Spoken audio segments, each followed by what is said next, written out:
Democratic Texas Rep. Shawn Thierry censured after she voted against LGBTQ plus rights.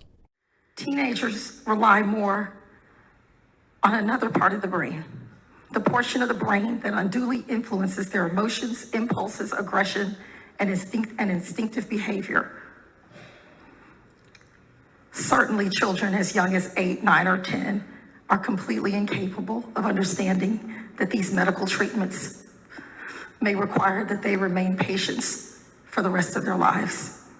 For example, what are the long-term effects of administering the chemotherapy prostate cancer drug and chemical castration drug known as Lupron to a child who is otherwise physically healthy but is experiencing gender dysphoria?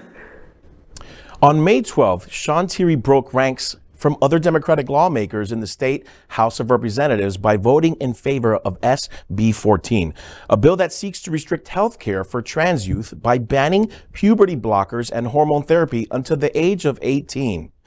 After voting in favor of SB 14, Thierry released a 2-page statement saying she has been, quote, assured that this position is rooted in sound policy which supports the health, development, and overall well-being of minors.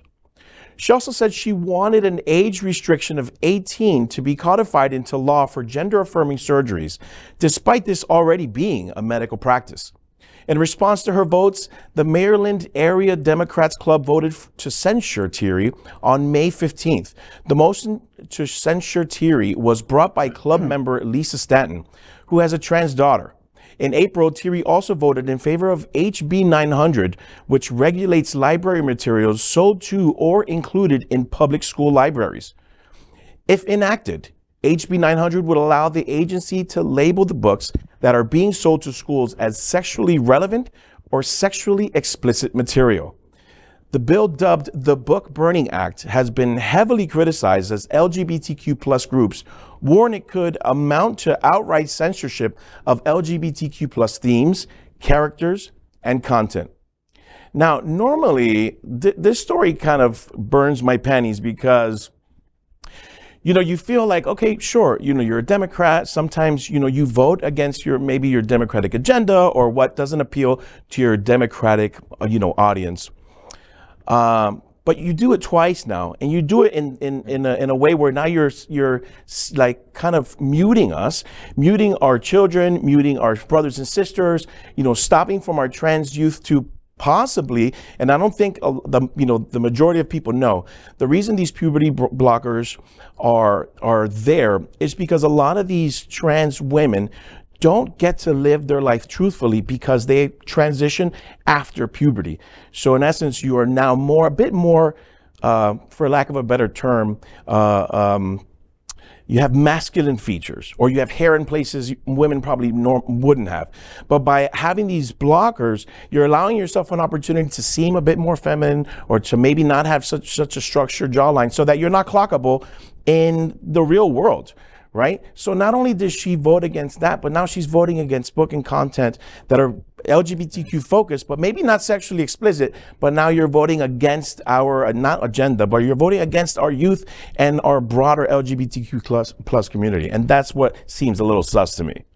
Well, I mean, there's a lot of things that seem sus here, you know what I mean? But the real thing, I mean, and maybe it's not the real thing, but it's just another perspective. And you guys are going to be right now probably slicing my hat up. And I'm like, but listen, this is, I think, because I speak to a lot of my friends who are LGBT, okay? And a lot of my own brothers and sisters, and non-binary family, okay? They come to me and they're like, yeah, like, what about these hormone blockers until you're 18? I mean, we're telling each other that we have to, like, drink at 21. We have to make these, like, big decisions by, like, you're not even considered an adult by the time you're 18. Mm-hmm. What if you're in therapy for all those years, And I hear it. I have friends who have transgender children. Like, I trust me, I understand this, but it's very difficult to, like, think about, in the grand scheme, the big picture, how we're going to be able to bring everybody on board. Like, the Republicans and everyone, they can stomach 18 because they have already stomached 18 on so many different issues. They can stomach 18 on puberty blockers and all of these other things. Why are we pushing to like be okay with this puberty blockers and gender affirming operations before the age of 18? Well, first off, there's no gender affirming operations going on to kids under 18. Nobody should have those types of corrective surgeries, whether it be breast augmentation, vanity, nose jobs, or something like that. That shouldn't happen until you're 18 anyway, because your body's not fully formed. But puberty blockers are reversible. It blocks hormones. If the kid decides they get to be 16 or 21 or 25, they can come off those blockers, and it's going to essentially be, after they run through your system, no harm, no foul. Exactly. But the alternative is that we're forcing kids, and let's face it, adolescence is hell, no matter whether you're straight, gay, bi, whatever. Adolescence is hell, and now you're doing it in a body that doesn't feel right. A lot of straight kids don't feel right in their bodies because you're growing and changing and everything. And if this makes it easier for them, I'm all on favor of, because the representative here, who calls herself a Democrat, but let's be honest. Right. I know. She says 6, 7, 8-year-olds aren't able to make this decision. And you're absolutely right. But you know who is? 6, 7, 8-year-olds, their parents, and their doctors. You know who's not on that list? Legislators, governors. You're not doctors. Stop playing them in Austin. Stop playing them in Tallahassee. Stop playing them in Nashville. Let doctors and patients do doctor and patient things together. Well, I'm going to be devil's advocate right here, because there's a lot of times, right, when we say that even parents don't have the best decisions for their children, right? So I think that what is happening here is, on a social level, we're all saying, look, we support T, we support transgender, we support in our LGBTQ community. However, when you're talking about broad America, they don't even get T at all. So what is it going to be? Like, where is the compromise for us? Like, where is it that we meet them in the middle? And is there a middle? I mean, I think it's difficult because what we're experiencing is these conversations being, had in the mainstream media, and now everybody has an opinion, and to think that half of the third grade class is going to go change their gender, this is based on a case-by-case thing with, the parents and the doctors, like you mentioned. And, it's becoming, very ridiculous and obvious, to your point, with the attack on the, transgender community. There was, eventually it'll get past the 18 point, and it's just, this should be made illegal completely. But, I think that's a good way for them to segue in, saying that the children are being attacked. And I think it's all just very foolish. Yeah. Well, it's also not like willy-nilly. Like, there's a process you have to go through. Sure. My cousin is a licensed mental health counselor, and there's a huge process, and there's therapy that has to go on, not only with the child, but with the parents as well.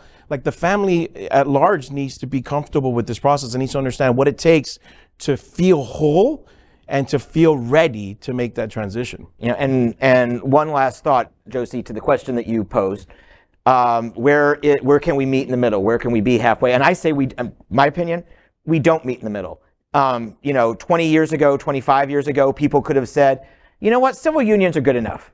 But we didn't stand for that. We pushed on, and we eventually got full marriage equality. And we need to stand up for our teens, our trans, and especially our trans youth, because they're being attacked. They're being attacked twice in this story, with the books being censored or labeled, and our trans youth. My God, if we abandon the T, if we abandon the drag queens at this moment, we are next.